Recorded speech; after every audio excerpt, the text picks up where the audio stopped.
Howdy folks, and welcome back. This is part 2 of my series on how to replace your rocker on a 67 to 72 Chevy Truck. If you like what you see, please hit the subscribe button, as it does greatly help me, and it's nice to know somebody's actually sticking around to watch. Let's get to work. To get this fitting like I want it, I made this edge in one of the previous videos when I was building up the pillar. I'm going to go ahead and cut that lip off of that edge to make sure I can fit the rocker up smooth against it. Okay, so as you can see, I went in and trimmed that lip off from basically my finger down, so the lip on the rocker could fit flush up against the pillar. Just basically let us move the rocker over into place better. Then all I did was clamp it up. As you can see, I wasn't really too concerned with this bottom edge, but what I was concerned with was the transition between this curve between the two sides, and that's pretty good.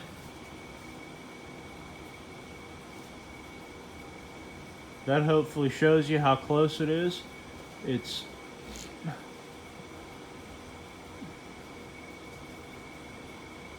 doesn't get a whole lot better than that. So I've got a hole drilled right there. I'm gonna go ahead and put a self-tapper in it and keep moving.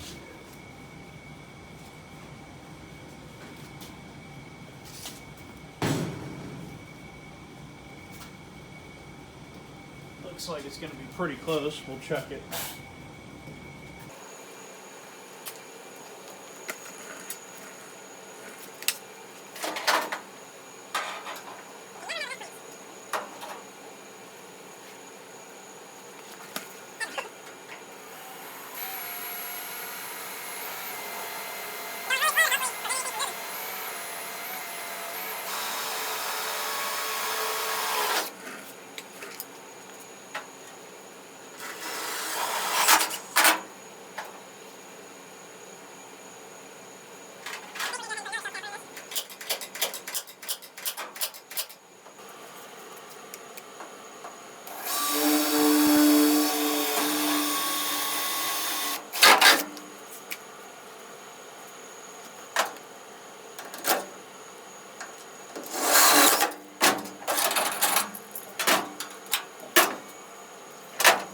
This outside lip is sticking out a little bit right in here, so I'm just going to tap it over to even it out with this back piece.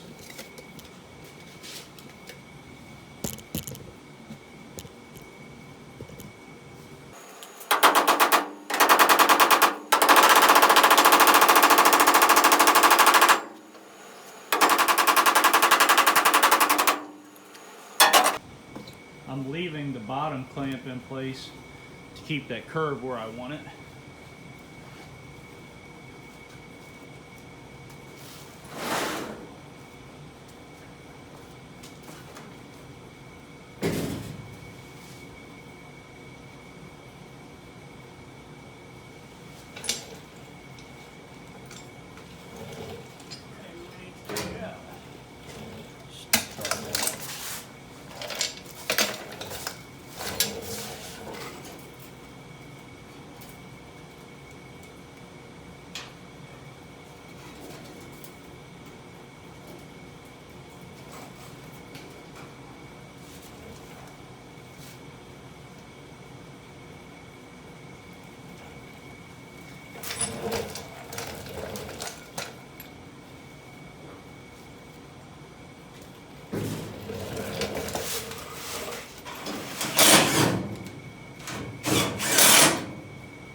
Okay, so in the video you're going to see me do some things that might not make much sense, so to maybe help visualize with you, I've drawn out the door and the rocker. And I've kind of cut away where the cab corner would be so you can see this edge. This is the way that the rocker comes. It's got a little flange on it, which hopefully you can see the blue color right here, which I removed. Now I have a screw up in here, and the problem that I found is after I put in this screw and got the rest of the rocker where I wanted it and closed the door, my gap right here had closed up.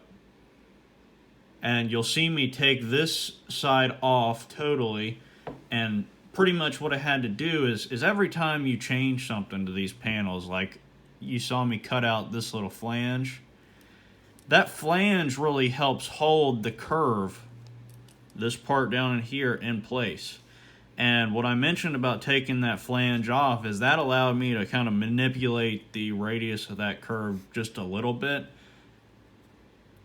And so at any rate, when I did that, it had enough of an impact between taking that off and putting the screws in up at the top on the rear side, is it kind of manipulated the front side. So in this video, you're going to see me respace and put new screws into the front side, then move back to the rear, put a spacer in, and what I end up doing is I create, if you're looking at the side of the rocker, which looks something like this, is the bottom.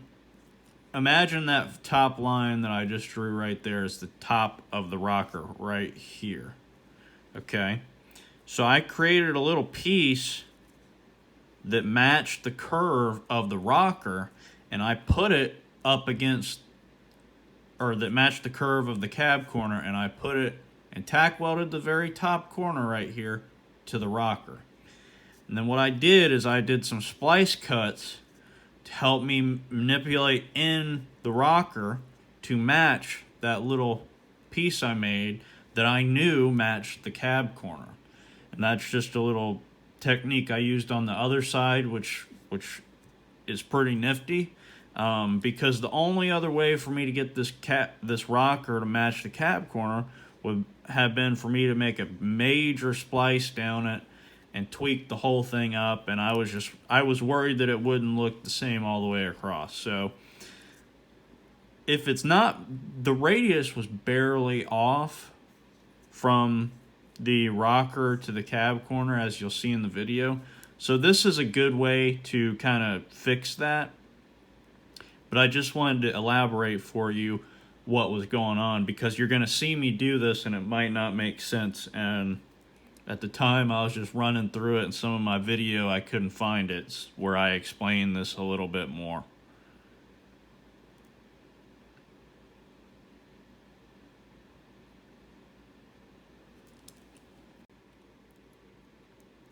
Additionally, another note to make is in the first rocker video, my fender was on, which comes down to about the same level as your rocker, and I went into detail of why you should have the fender on when you go to do this.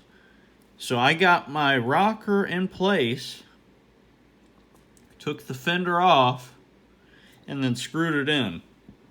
I think I had maybe one screw on the inside of the rocker to hold it in place, but at any rate, I got the rocker in place. I took the fender out of the way so I could access the pillar up in here and put some self-tapping screws in.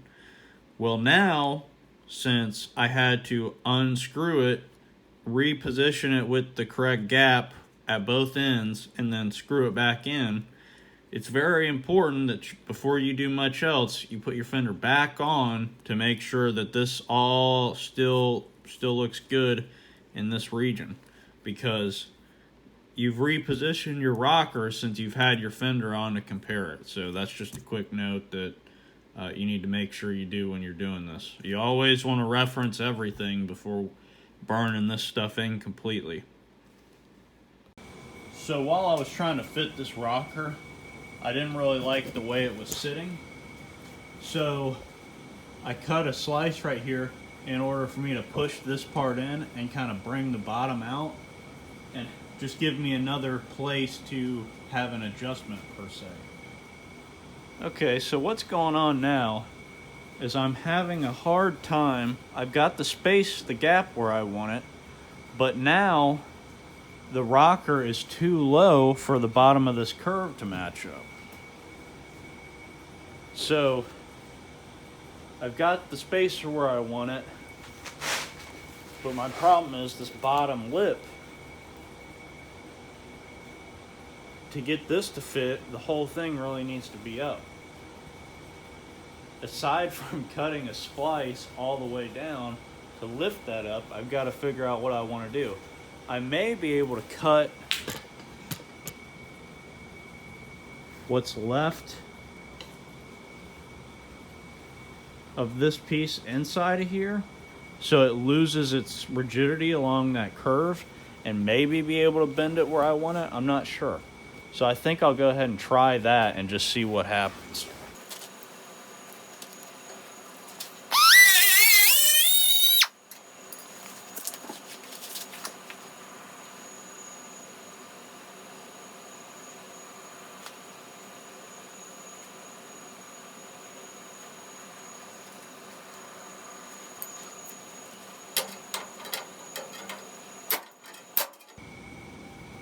I want the gap the same all the way down. So I think what I'm going to try and do is go ahead and get that and then work that curve.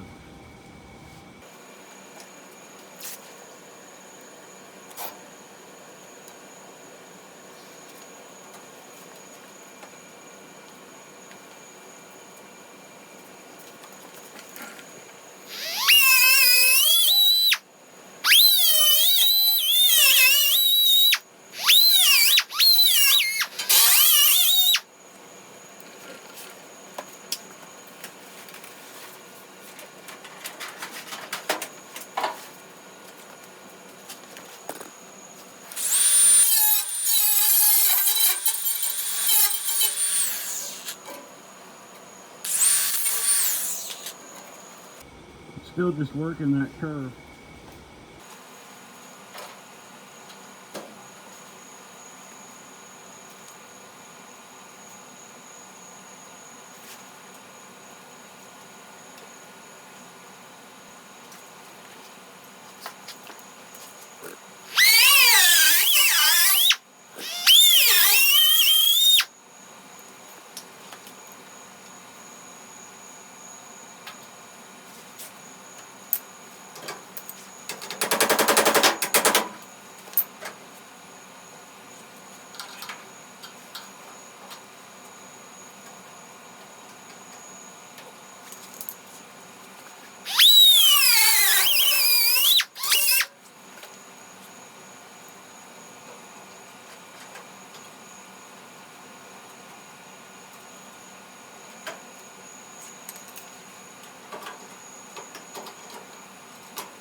Butt plate on the rocker because I cut the old one off.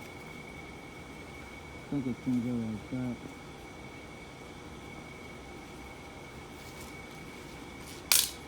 But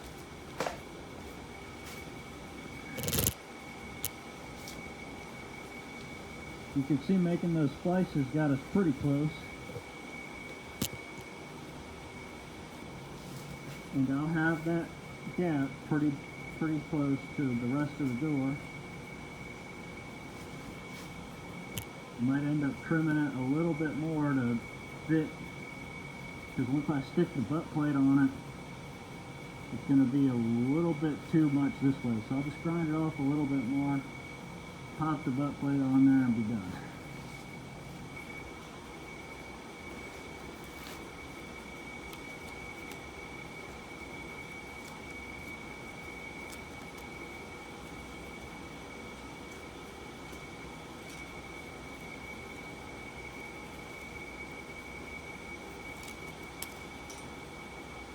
There we go.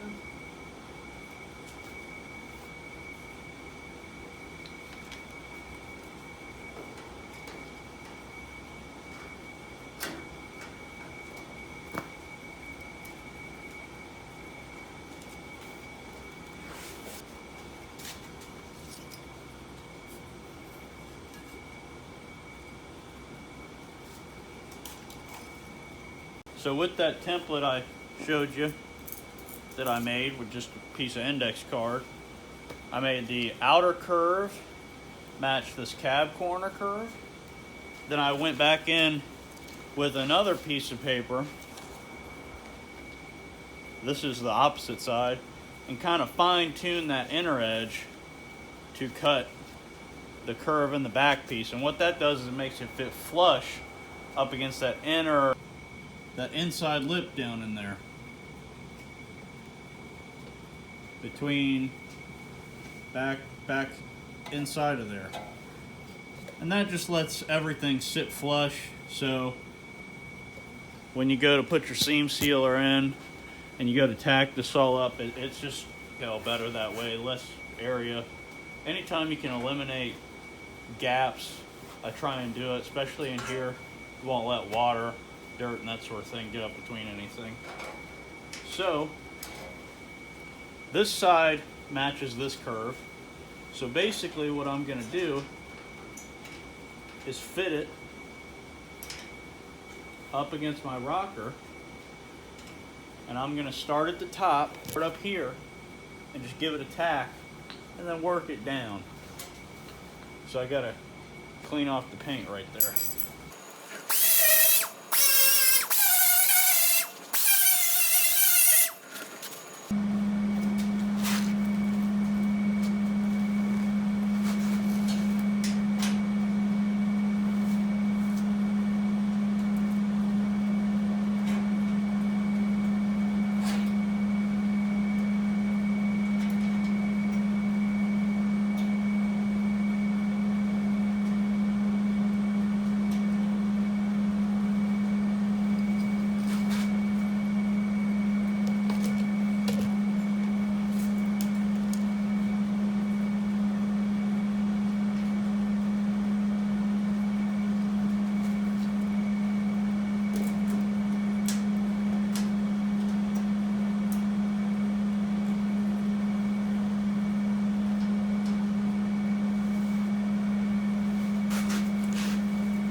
Okay, that's basically where I want it.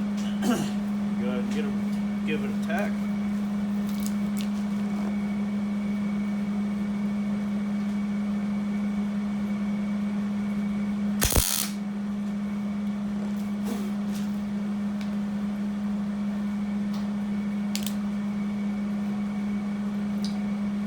Okay, so now I've got that little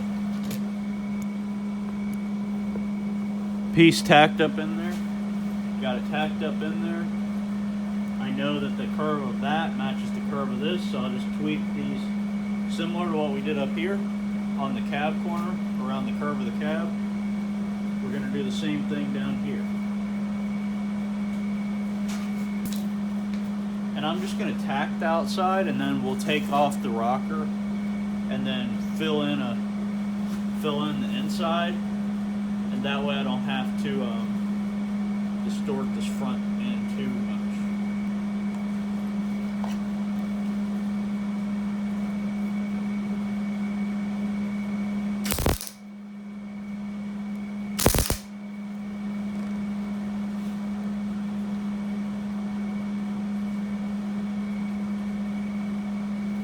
It's not getting too good at contact.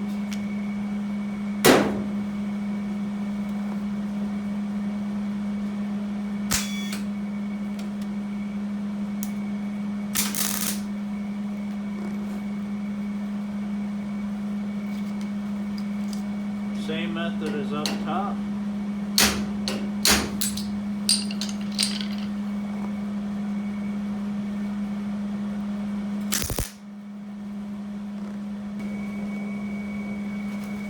So I'm just going around this edge and tweaking in where the splice cuts were, just like we did around the cab corner curve, doing the same thing down this.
There we have it. That's the edge. Just like that.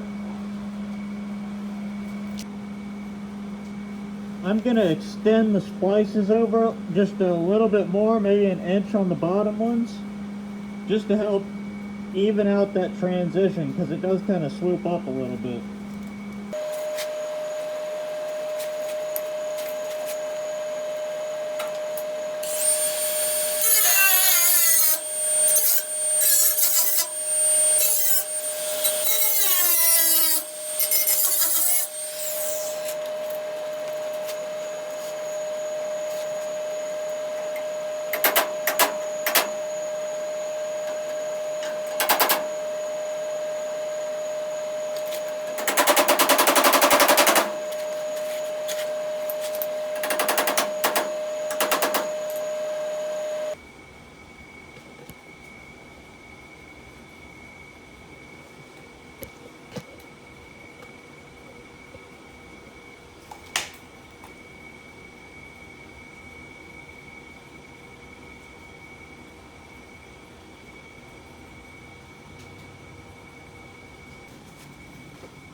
So, as you can see, quite a bit of work, but if you want it to be really nice, that's what it takes.